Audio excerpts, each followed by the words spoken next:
birds were out there in the pond, it reminded me that another reminder,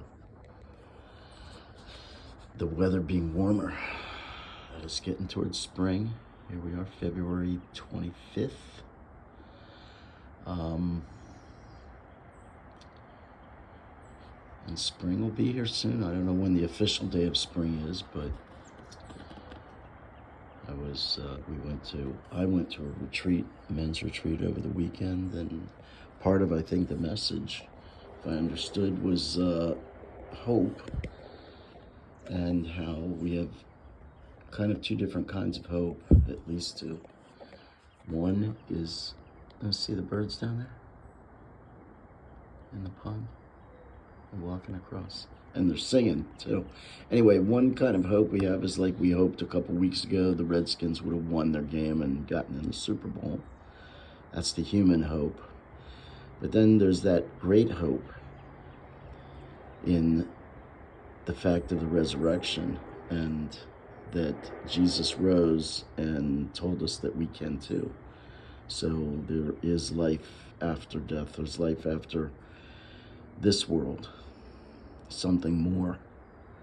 And so that's good to know. It's something that we aspire to, or I don't know if that's the right word, something we hope for, that we persevere to the end.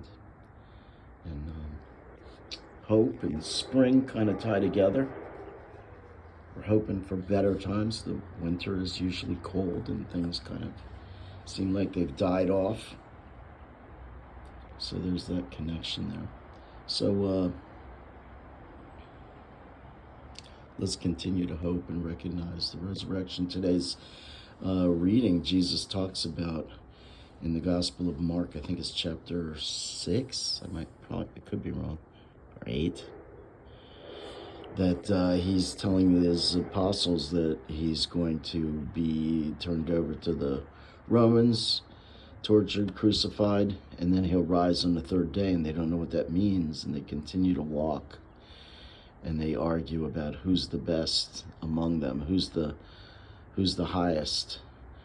And Jesus asked them, what are you arguing about? And nobody wants to say anything. Finally they tell him, and he puts a little child in the midst of them and says, you have to be like this child. You should. That the one who serves is the one who's the most. And when they were talking, they were thinking, who's going to be sitting at the best part of the table? Who's going to get the best part of the feast? Who's going to be the most respected and all that, the earthly things we consider. But Jesus is saying you need to be meek and innocent as a child. And on the other hand, since children don't serve, you also have to serve. You have to look at what you can do for others, not what they can do for you. Isn't that what Kennedy said? Kennedy said something like that. Ask not what your country can do for you. Ask what you can do for your country. How'd you like that? Boston accent this morning on this getting close to spring day. Okay, so that's enough silliness. Let's remember to keep hope. Jesus, we know, died 2,025 years ago.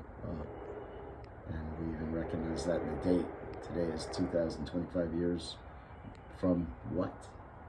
From Jesus. So, let's remember Jesus died for us and live accordingly and have hope.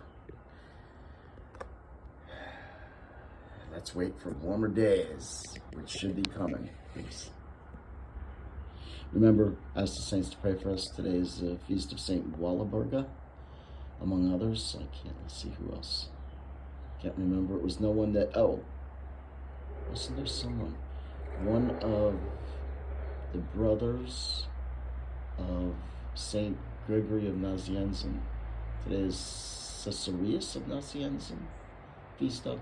Anyway, let's ask saints to pray for us. Please pray for the souls in purgatory. They have hope as well. The hope in Jesus kind of hope.